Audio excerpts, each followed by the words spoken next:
Welcome back to Good Guardian Canine Working Dog. Good Guardian Canine Working Dog, more than just dogs. My name is Alton. Thank you for joining me again. It's a pleasure for me to present to you and to share with you a small documentary on the life of someone who I consider to be a beautiful brother. A beautiful brother. He's a traditional Cane Corso breeder. He's dedicated his life for over 20 years to the preserving of the traditional Cane Corso, unchanged, unmixed, untampered with by anyone. He's not interested in any kind of popularity. He's not interested in being well known. He's not interested in publicizing himself or posting himself anywhere. It was actually my decision to trying to twist his arm in a sense to get him to agree to me sharing his story, because I think his story is one that's worth telling and it should be told. He's a beautiful brother inside and out, and I thought I would share with you a small documentary on Cyrdell Bragg Jr., the traditional Cane Corso breeder.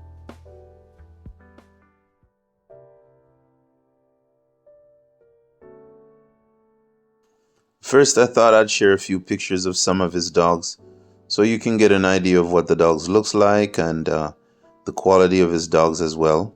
And then we'll get into an interview format. It's not so much of a formal interview. It's just to sit down and having a conversation with him and asking him about his experiences with the dogs over the years. He's joining me by internet, so this is the format.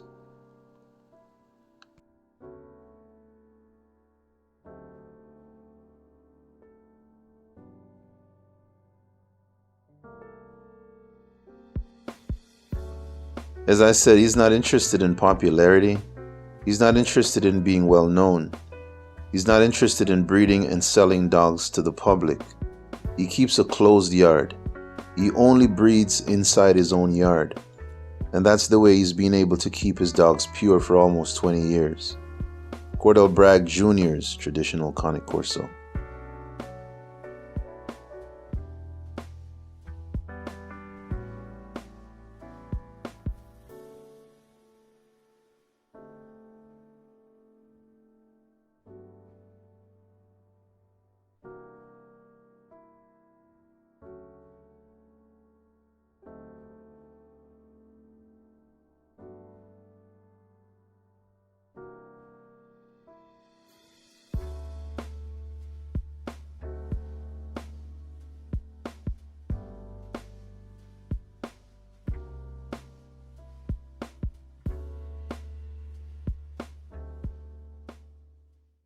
Tell me a little bit about your first dogs, what your first encounter with dogs, what got you into the dogs in the first place. Go ahead.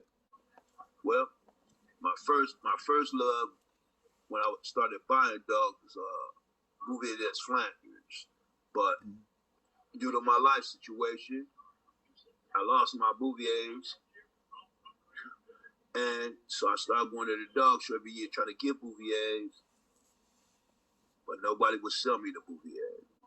They would talk to me real crazy, give me these high prices, but I had already owned 52 Bouviers. So then I started going upstairs. They had specialty breeds, as they call them back then. I don't know what they call them, exotics or whatever, but they the Cane Corso back then. And we talking about like 80 something. Like I don't know. I think my first Bouviers, I got them in like 8. And then I had them for 12 years. So when I lost my Bouviers, I started looking at the Cane Corso as a specialty dog. I didn't really like them at first until I talked to a guy that said, man, if you mess with these dogs right here, you're going to love them. Like, hey, look. He was right. I looked at them. I didn't know nobody that owned one, though. Nobody where I lived owned one of those dogs back then. You know what I'm saying? Okay. So I got to looking, and then I found this dude named James. Now, that's all I'm going to say about his name. I call him James Dog. Okay. He had a house full of blue dogs. These are pure Cane Corsos.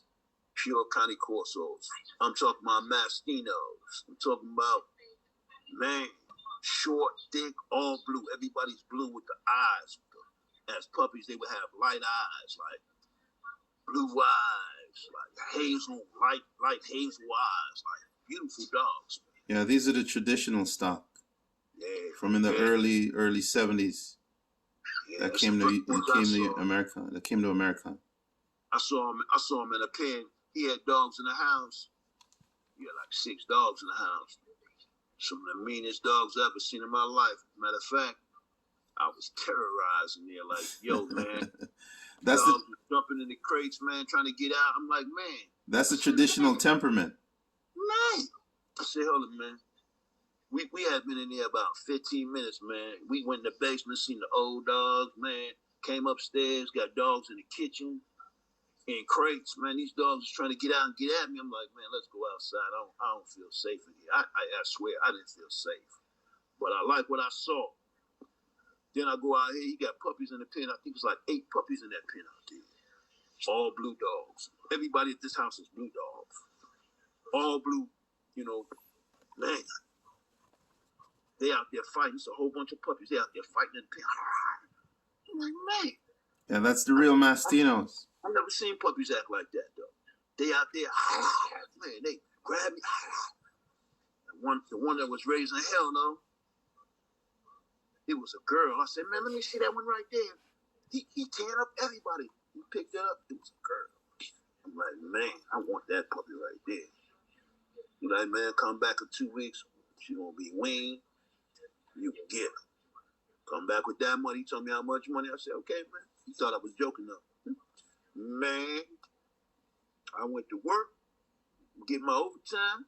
Man, I called him. I said, man, you got time for me this morning, man? I'm coming to pick up my puppy. He's like, you got that money? Hey, hell yeah, I had that money. I went and got that puppy, boy. I ain't look back. 18 years later, boy. 18 years. Wow. I ain't look back. Oh, and look, I went and looked at a bunch of dogs. Nah. Nothing like it. Nah. He had to, hey, look, I don't even, if he knew how good his dogs was, he don't know what he had, man. Wow. He still don't know what he had, man. But I live with what he had, because, hey, I cherish this shit right here, boy. You don't even get it, man. Okay, we're going to stop there. We're going to stop there for today.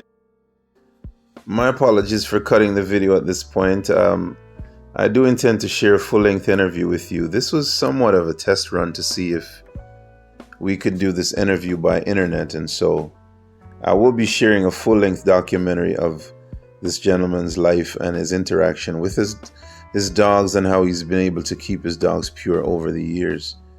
So just bear with me on this. I'll share a few clips of the dogs running around so you can get some sense of what the dogs look like, and then we'll get back to part 2 in a little bit.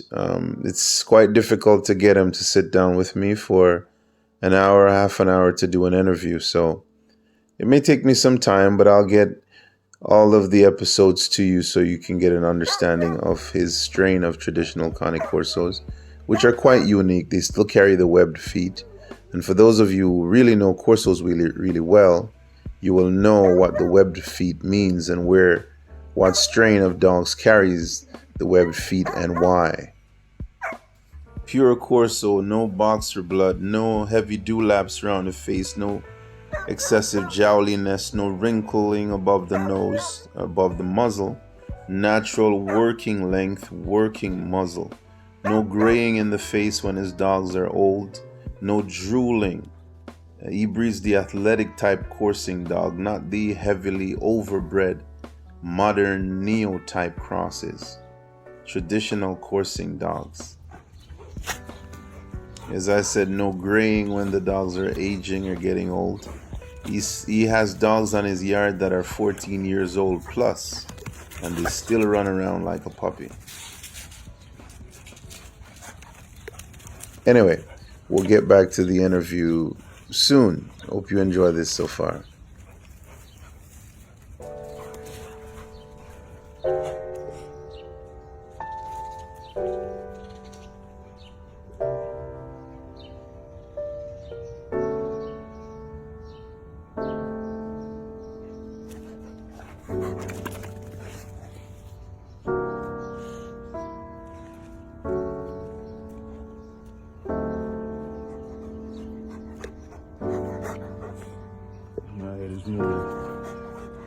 second day I let him come back out here when these females been in heat, and he been locked away from him. I ain't let him run with him.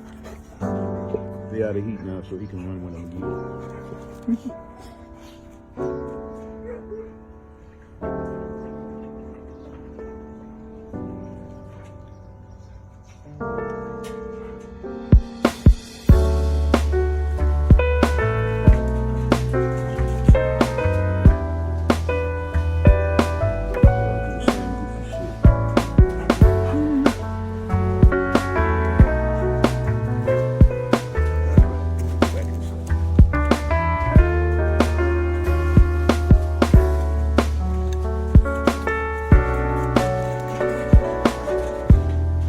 Take space.